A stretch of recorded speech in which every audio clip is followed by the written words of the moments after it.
1 ಕೋಟಿ ಫಂಡಿಂಗ್ ಬೇಕಾ? ನಿಮ್ಮ ಐಡಿಯಾ ಚಿಕ್ಕದಿರಬಹುದು, ಆದರೆ ತಯಾರಿ ತುಂಬಾ ದೊಡ್ಡದಾಗಿರಬೇಕು. ಈ ವಿಡಿಯೋ ಕೊನೆ ತನಕ ನೋಡಿದ್ರೆ ಖಂಡಿತವಾಗ್ಲೂ ನಿಮಗೆ ಸ್ಟಾರ್ಟ್ ಅಪ್ ಎನ್ವೈರನ್ಮೆಂಟ್ ಅಲ್ಲಿ ಯಾವ ರೀತಿ ಫಂಡ್ ರೈಸಿಂಗ್ ಮಾಡ್ತಾರೆ, 1 ಕೋಟಿ 10 ಕೋಟಿ 100 ಕೋಟಿ ಯಾವ ರೀತಿ ಫಂಡ್ ರೈಸಿಂಗ್ ಮಾಡ್ತಾರೆ ಅನ್ನುವಂತ ನಿಮ್ಮ ಕುತೂಹಲ ಖಂಡಿತವಾಗ್ಲೂ ಎಂಡ್ ಆಗುತ್ತೆ. ನಮಸ್ಕಾರ ಸ್ನೇಹಿತರೆ, ನನ್ನ ಹೆಸರು Ganesh Shetty. By profession I am a chartered accountant, ಹಾಗೂ ನಾನು ಕೂಡ ನಿಮ್ಮ ಹಾಗೆ one of the start up ನ ಫೌಂಡರ್.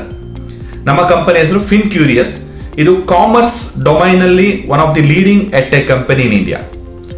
ಸೊ ಟೈಮ್ ವೇಸ್ಟ್ ಮಾಡದೆ ಖಂಡಿತವಾಗ್ಲೂ start up fund raising process ಅನ್ನ ಅರ್ಥ ಮಾಡ್ಕೊಳ್ಳೋಣ. Let's start the video. Step 1, execute your idea. ನಿಮ್ಮ ಐಡಿಯಾ ಕೇವಲ ತಲೆಯಲ್ಲಿದ್ದರೆ ಯಾರು ಕೂಡ ಫಂಡ್ ಮಾಡಲ್ಲ. ಸೊ ನಿಮ್ಮ ಐಡಿಯಾ ತುಂಬಾ ಕ್ಲಿಯರ್ ಆಗಿರಬೇಕು, ಹಾಗೂ ಆ ಐಡಿಯಾದಲ್ಲಿ ಇರುವಂತ ಪ್ರಾಡಕ್ಟ್ ಅಥವಾ ಸರ್ವಿಸ್ ನೀವು ಎಕ್ಸಿಕ್ಯೂಟ್ ಮಾಡಬೇಕಾಗತ್ತೆ. ಸೊ ಐಡಿಯಾವನ್ನ ಎಕ್ಸಿಕ್ಯೂಟ್ ಮಾಡಿ ನೀವು ಆ ಮಿನಿಮಮ್ ವಯಬಲ್ ಪ್ರಾಡಕ್ಟ್ ಅನ್ನ ಪ್ರೂವ್ ಮಾಡಬೇಕು. ಅಂದ್ರೆ ಈ ಪ್ರಾಡಕ್ಟ್ ಜನ ಎಕ್ಸೆಪ್ಟ್ ಮಾಡ್ತಾರೆ, ಅಥವಾ ಈ ಪ್ರಾಡಕ್ಟ್ ಒಂದು ಡಿಮಾಂಡ್ ಇದೆ, ಮಿನಿಮಮ್ ವಯಬಿಲಿಟಿ ಇದೆ ಅನ್ನೋದನ್ನ ನೀವು ಖಂಡಿತವಾಗ್ಲೂ ಫೌಂಡರ್ ಆಗಿ ನೀವೇ ಪ್ರೂವ್ ಮಾಡಬೇಕಾಗತ್ತೆ. ಸೊ ನಿಮ್ಮ ಐಡಿಯಾ ಕೇವಲ ಪೇಪರ್ ಅಲ್ಲಿ ಇದ್ರೆ ಯಾರು ಕೂಡ ಫಂಡ್ ರೈಸಿಂಗ್ ಅಥವಾ ನಿಮ್ಗೆ ಯಾರು ಕೂಡ ಫಂಡ್ ಮಾಡಲ್ಲ, ನಿಮ್ ಫಂಡ್ ರೈಸಿಂಗ್ ಮಾಡ್ಲಿಕ್ಕೆ ಕೂಡ ಆಗಲ್ಲ.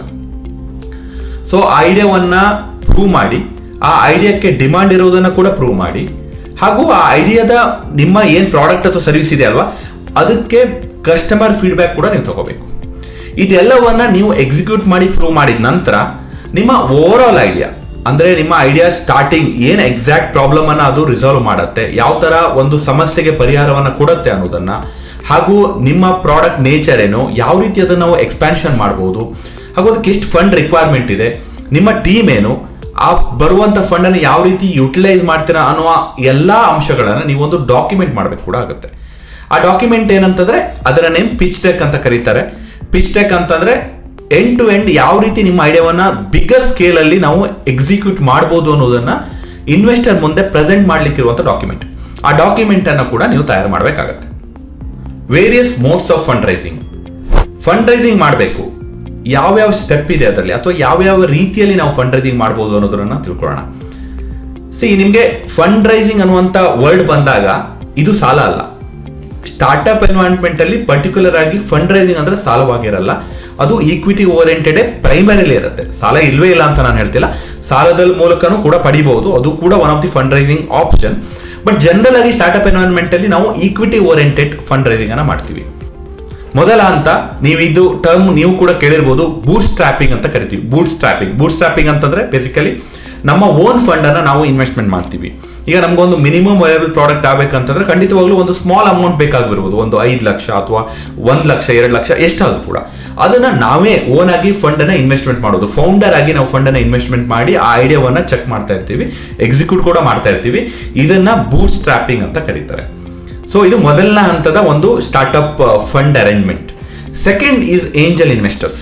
ಸೊ ನಮಗೆ ಆ ಫಂಡ್ ರೈಸಿಂಗ್, ನಮ್ಮ ಓನ್ ಸೋರ್ಸಸ್ ಫಂಡ್ ರೈಸಿಂಗ್ ಖಾಲಿ ಆದಾಗ ನಾವು ಏಂಜಲ್ ಅಂತಂದ್ರೆ ಬೇಸಿಕಲಿ ನಮ್ಮ ಸುತ್ತಮುತ್ತ ಇರುವಂತ ಸಣ್ಣ ಮಟ್ಟದ ಇನ್ವೆಸ್ಟ್ಮೆಂಟ್ ಮಾಡುವಂತ ನಮ್ಮ ಫ್ರೆಂಡ್ಸ್ ಅಂಡ್ ಫ್ಯಾಮಿಲಿ ಸರ್ಕಲ್ ಇರ್ಬೋದು, ಅಥವಾ ಸ್ಮಾಲ್ ಇನ್ವೆಸ್ಟರ್ಸ್ ಕೂಡ ಇರ್ಬೋದು, ಅದನ್ನ ಏಂಜಲ್ ಇನ್ವೆಸ್ಟರ್ಸ್ ಅಂತ ಕರಿತೀವಿ. ಅವ್ರ ಮೂಲಕ ಫಂಡ್ ರೈಸಿಂಗ್ ಅನ್ನ ಮಾಡುವಂತದ್ದು. ಅವರಿಗೆ ಸ್ಮಾಲ್ ಅಮೌಂಟ್ ಆಫ್ ಈಕ್ವಿಟಿ ಕೂಡ ಕೊಡಬೇಕಾಗತ್ತೆ. ಆ ಈಕ್ವಿಟಿ ಯಾವ ರೀತಿ ಕೊಡಬೇಕು, ಎಷ್ಟು ಕೊಡಬೇಕು ಅನ್ನೋದನ್ನ ಮುಂದೆ ತಿಳ್ಕೊಳ್ಳೋಣ. ಸೊ ಈ ರೀತಿ ನಾವು ಅವರಿಗೆ ಒಂದು ಸ್ಮಾಲ್ ಅಮೌಂಟ್ ಆಫ್ ಈಕ್ವಿಟಿಯನ್ನು ಕೊಟ್ಟು, ಸೊ ಇನಿಷಿಯಲಿ ಏನಾಗುತ್ತೆ, ಸ್ಟಾರ್ಟ್ಅಪ್ ಗಳಲ್ಲಿ ಸ್ವಲ್ಪ ದೊಡ್ಡ ಅಮೌಂಟ್ ಈಕ್ವಿಟಿನೇ ಹೋಗುತ್ತೆ, ಯಾಕಂದ್ರೆ ನಿಮಗೆ ಕಂಪನಿಯ ವ್ಯಾಲ್ಯೂಯೇಷನ್ ಕೂಡ ಅಷ್ಟೊಂದು ಚೆನ್ನಾಗಿರಲ್ಲ. ಸೊ ಒಟ್ಟಾರೆ ಆಗಿ ನೀವು ಸ್ಮಾಲ್ ಅಮೌಂಟ್ ಅಥವಾ ಬಿಗ್ ಅಮೌಂಟ್ ಈಕ್ವಿಟಿಯನ್ನ ಬಿಟ್ಟು ಕೊಟ್ಟು ನೀವು ಫಂಡ್ ರೈಸಿಂಗ್ ಅನ್ನ ಮಾಡ್ತೀರಾ. ಈ ಪ್ರೊಸೆಸ್ ಏಂಜಲ್ ಇನ್ವೆಸ್ಟರ್ ಲೆವೆಲ್ ಅಲ್ಲಿ ಇರುತ್ತೆ. ನಿಮಗೆ ಇನ್ನೂ ದೊಡ್ಡ ಅಮೌಂಟ್ ಬೇಕಾದಾಗ, ಒಂದು 10 ಕೋಟಿ 20 ಕೋಟಿ ಅಥವಾ 100 crores ಆಫ್ ಇನ್ವೆಸ್ಟ್ಮೆಂಟ್ ರಿಕ್ವೈರ್ಮೆಂಟ್ ಇದ್ದಾಗ ನೀವು ವೆಂಚರ್ ಕ್ಯಾಪಿಟಲಿಸ್ಟ್ ಕಂಪನಿಗಳನ್ನ ಅಪ್ರೋಚ್ ಮಾಡಬೇಕಾಗುತ್ತೆ. ವೆಂಚರ್ ಕ್ಯಾಪಿಟಲಿಸ್ಟ್ ಅಂತಂದ್ರೆ ದೊಡ್ಡ ಲೆವೆಲ್ ಕಂಪನಿ, ಅಲ್ಲಿ ಕೂಡ ಅದು ಒಂದು ಕಂಪನಿಯಾಗಿ ವರ್ಕ್ ಆಗ್ತಾ ಇರುತ್ತೆ, ಇಂಡಿವಿಜುವಲ್ ಲೆವೆಲ್ ಇರಲ್ಲ. ಸೊ ಈ ರೀತಿಯ ಕಂಪನಿಗಳನ್ನ ನೀವು ಅಪ್ರೋಚ್ ಮಾಡಬೇಕು. ಆ ಕಂಪನಿಗಳಿಂದ ಫಂಡ್ ರೈಸಿಂಗ್ ಮಾಡಬೇಕಾದ್ರೆ ಅಲ್ಲನ್ನ ನಾವು ವೆಂಚರ್ ಕ್ಯಾಪಿಟಲಿಸ್ಟ್ ಅಂತ ಕರಿತೀವಿ. ಇದು 3ನೇ ಹಂತದ ಫಂಡ್ ರೈಸಿಂಗ್ ಪ್ರೊಸೆಸ್. ಇನ್ನು ಮುಂದೆ ಹೋಗ್ತಾ ಇದ್ದಾಗ ನೀವು ಪಬ್ಲಿಕ್ ಮನಿ ಕೂಡ ರೈಸ್ ಮಾಡಬಹುದು. ಶೇರ್ಸ್ ಲಿಸ್ಟಿಂಗ್ ಮಾಡೋದ್ರ ಮೂಲಕ, ಪಬ್ಲಿಕ್ ಈಕ್ವಿಟಿ ಇಶ್ಯೂ ಮಾಡೋದ್ರ ಮೂಲಕ ಕೂಡ ನೀವು ಫಂಡ್ ರೈಸಿಂಗ್ ಮಾಡಬಹುದು. ಈ ರೀತಿಯ various modes of fund raising ಕೂಡ ನಿಮಗೆ ಅವೈಲೇಬಲ್ ಇರುತ್ತೆ. ಇನ್ವೆಸ್ಟರ್ಸ್ ಅನ್ನ ಹುಡುಕುವುದು ಹೇಗೆ? Very important question. ನಿಮ್ಮ ಹತ್ರ ಐಡಿಯಾ ಇದೆ, ಎಕ್ಸಿಕ್ಯೂಟ್ ಮಾಡಿ ಪ್ರೂವ್ ಕೂಡ ಮಾಡಿದ್ದೀರಾ, ಫಂಡ್ ರೈಸಿಂಗ್ ಯಾವ ರೀತಿ ಮಾಡಬೇಕು ಅನ್ನೋದು ನಿಮ್ಗೆ ಸ್ಟೆಪ್ ಬೈ ಸ್ಟೆಪ್ ಗೊತ್ತಿದೆ. ಆದರೆ ರೈಟ್ ಇನ್ವೆಸ್ಟರ್ಸ್ ಅಪ್ರೋಚ್ ಆಗೋದು ಹೇಗೆ ಅಥವಾ ಅವರ ಐಡೆಂಟಿಫೈ ಮಾಡೋದು ಹೇಗೆ? There are various ways for it. ನಿಮಗೆ ನೀವಾಗೆ ಇನ್ವೆಸ್ಟರ್ಸ್ನ ಹುಡುಕುವಂತ ಕಾನ್ಫಿಡೆನ್ಸ್ ಇಲ್ಲ ಅಂತಂದ್ರೆ ನೀವು ಈಸಿಯಾಗಿ ಇನ್ವೆಸ್ಟ್ಮೆಂಟ್ ಬ್ಯಾಂಕರ್ನ ಅಪ್ರೋಚ್ ಆಗ್ಬೋದು. ವೇರಿಯಸ್ ಇನ್ವೆಸ್ಟ್ಮೆಂಟ್ ಬ್ಯಾಂಕರ್ಸ್ ಇರ್ತಾರೆ, ಅಂದ್ರೆ ನಿಮ್ಮ ಹಾಗೂ ಇನ್ವೆಸ್ಟರ್ಸ್ ನಡುವೆ ಒಬ್ಬ ಮೀಡಿಯೇಟರ್ ಅಥವಾ ಮಧ್ಯವರ್ತಿ ಇರ್ತಾರೆ. ಅವ್ರ ಮೂಲಕ ನೀವು ಫಂಡ್ ರೈಸಿಂಗ್ ಮಾಡ್ಬೋದು. ಆಬ್ವಿಯಸ್ಲಿ ಅವರಿಗೆ ನೀವು ಫೀಸ್ ಕೊಡಬೇಕಾಗತ್ತೆ. ಅದು ಇನಿಷಿಯಲ್ ಅಪ್ಫ್ರಂಟ್ ಫೀಸ್ ಇರ್ಬೋದು ಅಥವಾ ನೀವು ಸಕ್ಸಸ್ ಆದ್ರೆ ಮಾತ್ರ ಅವರಿಗೆ ಪೇಮೆಂಟ್ ಮಾಡುವಂತ ಆಪ್ಷನ್ಸ್ ಕೂಡ ಇರುತ್ತೆ. ಇದು ನೀವು ಮೀಡಿಯೇಟರ್ ಅಥವಾ ಮಧ್ಯವರ್ತಿಗಳ ಮೂಲಕ ಫಂಡ್ ರೈಸಿಂಗ್ ಮಾಡ್ತಾ ಇರುವಂಥದ್ದು. ಇಲ್ಲ ನನ್ಗೆ ಇದು ಯಾವುದು ಬೇಡ, ನಾನೇ ಫಂಡ್ ರೈಸ್ ಮಾಡ್ತೀನಿ ಅನ್ನುವಂಥ ಕಾನ್ಫಿಡೆನ್ಸ್ ನಿಮ್ಮಲ್ಲಿದ್ರೆ there are various ways. Just Google ಮಾಡಿ, various list of investors companies ಅನ್ನ ತೆಗೀರಿ. ನಿಮ್ಮ ಐಡಿಯಾ ಪಿಚ್ ಟೆಕ್ ಅನ್ನ ತುಂಬಾ ಚೆನ್ನಾಗಿ ರೆಡಿ ಮಾಡಿ. ಆ ಪಿಚ್ ಟೆಕ್ ಅನ್ನ ಅಷ್ಟು ಈಸಿಯಾಗಿ ಕಳಿಸೋದು ಕೂಡ ಒಳ್ಳೇದಲ್ಲ. ಸೊ ಫಸ್ಟ್ ಒಂದು ಇಮೇಲ್ ಅನ್ನ ಡ್ರಾಫ್ಟ್ ಮಾಡಬೇಕು, ತುಂಬಾ ನೀಟ್ ಆಗಿರುವಂತ ಇಮೇಲ್. ನಿಮ್ಮ ವಿಷನ್ ಏನು, ನಿಮ್ಮ ಐಡಿಯಾ ಏನು, ನೀವು ಯಾವ ರೀತಿ ಇದನ್ನ ಎಕ್ಸ್ಪ್ಯಾಂಡ್ ಮಾಡ್ತೀರಾ ಅಕ್ರಾಸ್ ಇಂಡಿಯಾ ಅಥವಾ ಅಕ್ರಾಸ್ ವರ್ಲ್ಡ್, ಇದನ್ನ ಯಾವ ರೀತಿ ಗ್ರೋ ಮಾಡಬಹುದು ಅನ್ನುವಂತ ಒಂದು ಐಡಿಯಾವನ್ನ ಸೊ ಆ ಇನ್ವೆಸ್ಟ್ಮೆಂಟ್ ಕಂಪನಿಗಳಿಗೆ ನೀವು ದಯವಿಟ್ಟು ಇಮೇಲ್ ಮಾಡಬಹುದು. ಅಥವಾ ಅಲ್ಲಿ ಯಾವುದಾದ್ರೂ ನಂಬರ್ ಅವೈಲೇಬಲ್ ಇದ್ರೆ ಅದನ್ನು ಕೂಡ ಡಯಲ್ ಮಾಡಿ ನೀವು ಡೈರೆಕ್ಟ್ ಆಗಿ ಅಪ್ರೋಚ್ ಆಗಬಹುದು. ಅದ್ರ ಜೊತೆಗೆ ನಿಮಗೆ ಕೆಲವೊಂದು ಈವೆಂಟ್ಸ್ ಕೂಡ ಇರುತ್ತೆ. So for example demo days, accelerator programmes, ಈ ತರದೆಲ್ಲ ಪ್ರೋಗ್ರಾಮ್ಸ್ಗಳು ತುಂಬಾ ನಡೀತಾ ಇರ್ತವೆ. ಈ ತರ ತುಂಬಾ ಆಪ್ಷನ್ಸ್ಗಳು ನಿಮ್ಗೆ ಸಿಗುತ್ತೆ. ಇದೆಲ್ಲದನ್ನು ಯೂಸ್ ಮಾಡಿಕೊಂಡು ಇನ್ವೆಸ್ಟರ್ಸ್ ಅನ್ನ ಅಪ್ರೋಚ್ ಆಗ್ಬೋದು. ಒಂದ್ ವೇಳೆ ನಿಮ್ಮ ಐಡಿಯಾ ಚೆನ್ನಾಗಿದೆ ಅಂತಂದ್ರೆ, ನಿಮ್ಮ ಪಿಚ್ ಚೆನ್ನಾಗಿದೆ ಅಂತಂದ್ರೆ ಖಂಡಿತವಾಗ್ಲೂ ಇನ್ವೆಸ್ಟರ್ಸ್ ಮುಂದೆ ಬರ್ತಾರೆ. So there are lot of events are happening ನಿಮ್ಮ ಸಿಟಿಗಳಲ್ಲಿ ಅಥವಾ ನಿಮ್ಮ ನಿಯರೆಸ್ಟ್ ಸಿಟಿಗಳಲ್ಲಿ ನೀವು ತುಂಬಾ ಇವೆಂಟ್ಗಳನ್ನ ಅಟೆಂಡ್ ಮಾಡಬಹುದು. ಆ ಇವೆಂಟ್ಗಳನ್ನ ಅಟೆಂಡ್ ಮಾಡಿ ನಿಮ್ಮ ಐಡಿಯಾವನ್ನ ಪ್ರೆಸೆಂಟ್ ಮಾಡೋದ್ರಿಂದ ನಿಮಗೆ ಫಂಡ್ ರೈಸಿಂಗ್ ಪ್ರೊಸೆಸ್ ಈಸಿ ಆಗುತ್ತೆ. ಕಂಪನಿ ವ್ಯಾಲ್ಯೂಯೇಷನ್ ಅಂದ್ರೆ ಏನು? Very important concept. ನಿಮ್ಮ ಕಂಪನಿಗೆ ಒಂದು ವ್ಯಾಲ್ಯೂ ಕ್ರಿಯೇಟ್ ಮಾಡಬೇಕಾಗತ್ತೆ. ಇನ್ವೆಸ್ಟ್ಮೆಂಟ್ಗೆ ನಿಮ್ಮ ಇನ್ವೆಸ್ಟರ್ನ ಅಪ್ರೋಚ್ ಮಾಡ್ತಿರ್ತೀರಾ, ಅವರಿಗೆ ನೀವು ಎಷ್ಟು ಸ್ಟೇಕ್ ಅನ್ನ ಬಿಟ್ಕೊಡ್ಬೇಕು, ಎಷ್ಟು ಪರ್ಸೆಂಟೇಜ್ ಆಫ್ ಸ್ಟೇಕ್ ನೀವು ಬಿಟ್ಕೊಡ್ಬೇಕು ಅನ್ನೋದು ತುಂಬಾ ಇಂಪಾರ್ಟೆಂಟ್. ವ್ಯಾಲ್ಯೂಯೇಷನ್ ಮೆಕ್ಯಾನಿಸಮ್ ಇದೆ. ನೀವು ವ್ಯಾಲ್ಯೂವರ್ನ ಕಾಂಟ್ಯಾಕ್ಟ್ ಮಾಡಿದ್ರೆ ನಿಮಗೆ ವ್ಯಾಲ್ಯೂವರ್ ನಿಮ್ಮ ಕಂಪನಿಯನ್ನು ವ್ಯಾಲ್ಯೂಯೇಷನ್ ಮಾಡಿನೂ ಕೊಡ್ತಾರೆ. ಸೊ ಚಾರ್ಟರ್ಡ್ ಅಕೌಂಟೆಂಟ್ ಕೂಡ ಇದರಲ್ಲಿ ಹೆಲ್ಪ್ ಮಾಡ್ತಾರೆ ನಿಮಗೆ. ಸೊ ಒಂದು ವೇಳೆ ನಿಮಗೆ ವ್ಯಾಲ್ಯೂಯೇಷನ್ ಮಾಡಬೇಕು ಅಂತಿದ್ರೆ ಸೊ ಒಂದು ಪ್ರೊಜೆಕ್ಷನ್ ಕೂಡ ಮಾಡಬೇಕಾಗತ್ತೆ. ಸೊ ನಿಮ್ಮ ಕಂಪನಿಯ ಫಸ್ಟ್ ಇಯರ್ ರೆವಿನ್ಯೂ ಎಷ್ಟು ನೀವು ಸೇಲ್ಸ್ ಮಾಡ್ಬೋದು, ಎಷ್ಟು ಎಕ್ಸ್ಪೆನ್ಸಸ್ ಇದೆ, ಎಷ್ಟು ಪ್ರಾಫಿಟ್ ಮಾಡ್ಬೋದು, ಸೆಕೆಂಡ್ ಇಯರ್ ಎಷ್ಟು, ಥರ್ಡ್ ಇಯರ್ ಎಷ್ಟು, ಈ ರೀತಿ 5 ವರ್ಷದ ಒಂದು ಪ್ರಾಪರ್ ಪ್ರೊಜೆಕ್ಷನ್ ಅನ್ನ ರೆಡಿ ಮಾಡ್ಕೊಂಡ್ರೆ ಸೊ ಅದ್ರ ಬೇಸ್ ಮೇಲೆ ವ್ಯಾಲ್ಯೂಯೇಷನ್ ಮೆಕ್ಯಾನಿಸಮ್ ಅಲ್ಲಿ ನಿಮ್ಮ ಕಂಪನಿಗೆ ಒಂದು ವ್ಯಾಲ್ಯೂಯೇಷನ್ ಅನ್ನು ಹುಡುಕೊಡ್ತಾರೆ. ಸರ್ಟಿಫೈಡ್ ವ್ಯಾಲ್ಯೂವರ್ ಕೂಡ ಇರ್ತಾರೆ. ಅವ್ರ ಮೂಲಕ ನಿಮ್ಮ ಕಂಪನಿಗೆ ಒಂದು ವ್ಯಾಲ್ಯೂಯೇಷನ್ ಅನ್ನ ಡಿಸೈಡ್ ಮಾಡಬೇಕಾಗತ್ತೆ. ಒಂದು ಸಿಂಪಲ್ ಎಕ್ಸಾಂಪಲ್ ಮೂಲಕ ಅರ್ಥ ಮಾಡ್ಕೊಳ್ಳೋಣ. ಒಂದು ಎಕ್ಸ್ ಅಮೌಂಟ್ ಆಫ್ ಸೇಲ್ಸ್ ಅನ್ನ ಎಕ್ಸ್ಪೆಕ್ಟ್ ಮಾಡ್ತಾ ಇದ್ದೀರಾ ಫಸ್ಟ್ ಇಯರ್, ಸೆಕೆಂಡ್ ಇಯರ್ ಒಂದು ಎಕ್ಸ್ ಅಮೌಂಟ್, ಈ ತರ ಒಂದು ಅಮೌಂಟ್ ಆಫ್ ಸೇಲ್ಸ್ ಎಕ್ಸ್ಪೆಕ್ಟ್ ಮಾಡ್ತಿರ್ತೀರಾ. ಅದ್ರ ಬೇಸ್ ಮೇಲೆ ನಿಮ್ಮ ಓವರ್ ಆಲ್ ಒಂದು ವ್ಯಾಲ್ಯೂ ಕ್ರಿಯೇಟ್ ಮಾಡಿ ಐಡೆಂಟಿಫೈ ಮಾಡಿರುವಂತ value let's say 100 crore rupees. Okay, ನಿಮ್ಮ ಕಂಪನಿಯ ವ್ಯಾಲ್ಯೂಯೇಷನ್ 100 crore ಅಂತ ಅನ್ಕೊಳ್ಳಿ.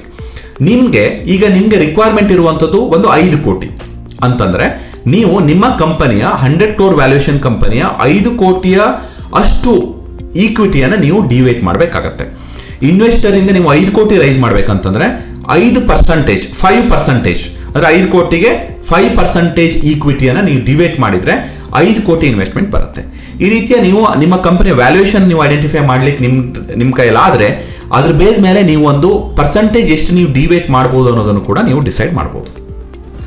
Term sheet and closure. Luckily ನಿಮಗೆ ಇನ್ವೆಸ್ಟರ್ ಸಿಕ್ಕಿದ್ರೆ, ಅವರಿಗೆ ನಿಮ್ಮ ಕಾನ್ಸೆಪ್ಟ್ ಅಥವಾ ನಿಮ್ಮ ಓವರ್ ಆಲ್ ಐಡಿಯಾ ಬಿಸ್ನೆಸ್ ಇಷ್ಟ ಆದ್ರೆ, ಅವ್ರು ಇನ್ವೆಸ್ಟ್ಮೆಂಟ್ ಮಾಡಬೇಕು ಅಂತ ಬಯಸಿದ್ರೆ ಅವ್ರು ಯಾವ ರೀತಿ ಮಾಡ್ತಾರೆ ಅಂತಂದ್ರೆ ನಿಮ್ಗೊಂದು ಡಾಕ್ಯುಮೆಂಟ್ ಅನ್ನು ಕೊಡ್ತಾರೆ. ಅದನ್ನ ನಾವು ಟರ್ಮ್ ಶೀಟ್ ಅಂತ ಕರಿತೀವಿ. ಅಂದ್ರೆ ಬೇಸಿಕಲಿ ನಮಗೆ ಒಂದು ಜಾಬ್ ಆಗಬೇಕಾದ್ರೆ ಆಫರ್ ಲೆಟರ್ ಯಾವ ರೀತಿ ಬರುತ್ತೋ ಅದೇ ರೀತಿ ನಿಮ್ಮ ಕಂಪನಿಗೆ ಇನ್ವೆಸ್ಟ್ಮೆಂಟ್ ಮಾಡ್ತಾರೆ ಅಂತಂದ್ರೆ ಇನ್ವೆಸ್ಟರ್ಸ್ ನಿಮಗೆ ಒಂದು ಟರ್ಮ್ ಶೀಟ್ ಅಂತ ಕೊಡ್ತಾರೆ. ಆ ಟರ್ಮ್ ಶೀಟ್ ಅಲ್ಲಿ ಕ್ಲಿಯರ್ ಆಗಿ ರಿಫ್ಲೆಕ್ಟ್ ಆಗಿರುತ್ತೆ, ಡೀಟೇಲ್ಸ್ ಇರುತ್ತೆ. ಎಷ್ಟು ಇನ್ವೆಸ್ಟ್ಮೆಂಟ್ ಕೊಡ್ತಾರೆ, ಎಷ್ಟು ಈಕ್ವಿಟಿ ಶೇರ್ ನೀವು ರಿಲೀಸ್ ಮಾಡಬೇಕು ಅನ್ನೋದ್ರ ಬಗ್ಗೆ ಡೀಟೇಲ್ಡ್ ಆಗಿರುತ್ತೆ. ಆ ಟರ್ಮ್ ಶೀಟ್ ನಿಮಗೆ ಒಂದು ಅಸೆಟ್ ಇದ್ದ ಹಾಗೆ. ಸೊ ನೀವು ಸ್ಮಾರ್ಟ್ ಆಗಿದ್ರೆ ಒಂದು ಕಂಪನಿಯ ಇನ್ವೆಸ್ಟರ್ಸ್ ಇಂದ ಒಂದು ಟರ್ಮ್ ಶೀಟ್ ಬಂದ್ರೆ ಆ ಟರ್ಮ್ ಶೀಟ್ ಅನ್ನ ಬೇಸ್ ಆಗಿ ಇಟ್ಕೊಂಡು ಇನ್ನೂ ನಿಮಗೆ ಫರ್ದರ್ ಅಪ್ರೋಚ್ ಕೂಡ ಮಾಡಬಹುದು. ಫರ್ದರ್ ಇನ್ವೆಸ್ಟರ್ಸ್ ಅನ್ನ ಅಪ್ರೋಚ್ ಮಾಡಿ ಯಾವ ಇನ್ವೆಸ್ಟರ್ಸ್ ಇಂದ ಒಳ್ಳೆ ಟರ್ಮ್ ಶೀಟ್ ಬರುತ್ತೆ, ಜಸ್ಟ್ ಲೈಕ್ ಅ ಜಾಬ್. ನಿಮಗೆ ಒಂದ್ ಕಡೆಯಿಂದ ಒಂದು 5 lakhs ಪ್ಯಾಕೇಜ್ ಬಂದ್ರೆ ಜಾಬಿಗೆ, ನೀವು ಆ ಆಫರ್ ಲೆಟರ್ ಇಟ್ಕೊಂಡು ಇನ್ನೊಂದು ಜಾಬ್ 6 lakh ಇರುವಂತ ಜಾಬ್ಗೆ ಯಾವ ರೀತಿ ಟ್ರೈ ಮಾಡ್ತಿರೋ ಸೇಮ್ ರೂಲ್ಸ್ ಅಂಡ್ ರೆಗ್ಯುಲೇಷನ್ಸ್ ಅಲ್ಲಿ ನೀವು ನಿಮ್ಮ ಕಂಪನಿಗೆ ಒಂದು ಟರ್ಮ್ ಶೀಟ್ ಬಂದ ಕೂಡಲೇ ನೀವು ಅಲ್ಲೇ ಹೋಗಿ ಸೆಟ್ಲ್ ಆಗ್ಬೇಕಂತ ಅವಶ್ಯಕತೆ ಇಲ್ಲ.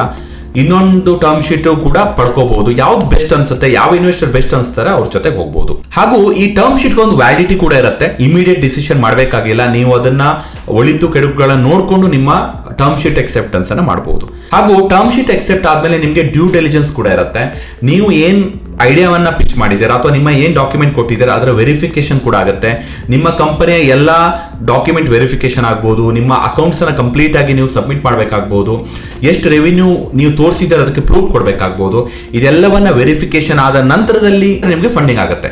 ಸೊ ಜಸ್ಟ್ ಬಿಕಾಸ್ ನೀವು ಐಡಿಯಾ ಪ್ರೂವ್ ಮಾಡಿದಿರ ಅಂತೇಳಿ ನಿಮ್ ಫಂಡಿಂಗ್ ಆಗಲ್ಲ, ಡಾಕ್ಯುಮೆಂಟ್ ವೆರಿಫಿಕೇಶನ್ ಆದ್ಮೇಲೆ ಫಂಡಿಂಗ್ ಆಗುತ್ತೆ. ನೀವು ಕೇಳಿರ್ಬೋದು ಶಾರ್ಕ್ ಟ್ಯಾಂಕ್ ಅನ್ನುವಂತ ಒಂದು ಹಿಂದಿಯಲ್ಲಿ ಒಂದು ಫೇಮಸ್ ಸ್ಟಾರ್ಟ್ಅಪ್ ಪಿಚ್ ಪ್ರೋಗ್ರಾಮ್ ಇರುತ್ತೆ.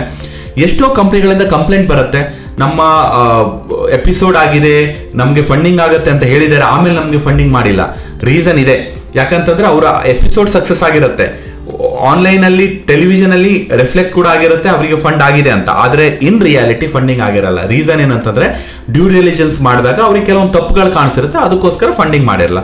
It's a very natural and very common process startup environment ಅಲ್ಲಿ. ಸ್ನೇಹಿತರೆ, ಇದಾಗಿತ್ತು complete fund raising process for a startup. Video ಇಷ್ಟ ಆಗಿದೆ ಅನ್ಕೋತೀನಿ. So fund raising, it's not a luxury or it's not that you are going to enjoy that money, it's a responsibility. So fund raising ಮಾಡಿದ ಕೂಡಲೇ ನಿಮಗೆ fund ಬಂತು, ಹೇಗೋ ಅದನ್ನ ಖರ್ಚು ಮಾಡಿಬಿಡೋಣ, ಇನ್ವೆಸ್ಟ್ಮೆಂಟ್ ಮಾಡಿಬಿಡೋಣ, ಅದನ್ನ ಯೂಸ್ ಮಾಡಿಬಿಡೋಣ ಅನ್ನೋದಕ್ಕಿಂತ ಮುಂಚೆ ಒಂದ್ಸಲ ಯೋಚನೆ ಮಾಡಿ, fund raising is your responsibility. Being a founder, ನೀವು ಫಂಡ್ ರೈಸಿಂಗಿಗೆ ಒಂದೊಂದು ರೂಪಾಯಿ ಕೂಡ ಲೆಕ್ಕ ಕೊಡಬೇಕಾಗತ್ತೆ. ಇನ್ವೆಸ್ಟರ್ಸ್ ಕ್ವಶನ್ ಮಾಡ್ತಾರೆ, ಇನ್ವೆಸ್ಟರ್ಸ್ ನಿಮಗೆ ಸಜೆಷನ್ ಕೊಡ್ಬೋದು, ಮೆಂಟರ್ಶಿಪ್ ಮಾಡ್ಬೋದು, ಅದೇ ರೀತಿ ನಿಮ್ಮನ್ನ ಕಂಪ್ಲೀಟ್ ಒಂದು ಮಾನಿಟರಿಂಗ್ ಅಲ್ಲಿ ಇಡ್ತಾರೆ. ಫಂಡ್ ರೈಸಿಂಗ್ ಮಾಡುವ ಮುಂಚೆ ನೀವು ಕಂಪ್ಲೀಟ್ ಕ್ಲಾರಿಟಿ ಇಟ್ಕೊಂಡೆ ಫಂಡ್ ರೈಸ್ ಮಾಡಬೇಕಾಗತ್ತೆ, ಇಲ್ಲ ಅಂತಂದ್ರೆ ಮುಂದೆ ಸಮಸ್ಯೆಗೊಳಗಾಗ್ಬೋದು. ಸೊ ಇದು ಕಂಪ್ಲೀಟ್ ಪ್ರೊಸೆಸ್ ಫಂಡ್ ರೈಸಿಂಗ್ದು. ಸೊ ನಿಮಗೆ ಫಂಡ್ ರೈಸಿಂಗ್ ಅಥವಾ ಸ್ಟಾರ್ಟ್ಅಪ್ ಎನ್ವೈರನ್ಮೆಂಟ್ ಅಲ್ಲಿ ಯಾವುದೇ ರೀತಿಯ ಹೆಚ್ಚಿನ ಮಾಹಿತಿ ಬೇಕಾಗಿದ್ದಲ್ಲಿ ದಯವಿಟ್ಟು ಕಮೆಂಟ್ ಮಾಡಿ, ಅದ್ರ ಬಗ್ಗೆ ಕೂಡ ವಿಡಿಯೋ ಮಾಡ್ಲಿಕ್ಕೆ ಪ್ರಯತ್ನ ಮಾಡ್ತೇನೆ. ಸೊ ವಿಡಿಯೋ ಇಷ್ಟ ಆಗಿದೆ ಅನ್ಕೋತೀನಿ. ನಿಮ್ಮ ಫ್ರೆಂಡ್ಸ್ ಜೊತೆ ಅಥವಾ ನಿಮ್ಮ ಫ್ರೆಂಡ್ಸ್ ಯಾರಾದರೂ ಸ್ಟಾರ್ಟ್ಅಪ್ ಮಾಡಬೇಕು ಅಂತಿದ್ರೆ ದಯವಿಟ್ಟು ಈ ವಿಡಿಯೋನ ಶೇರ್ ಮಾಡಿ. Thank you so much.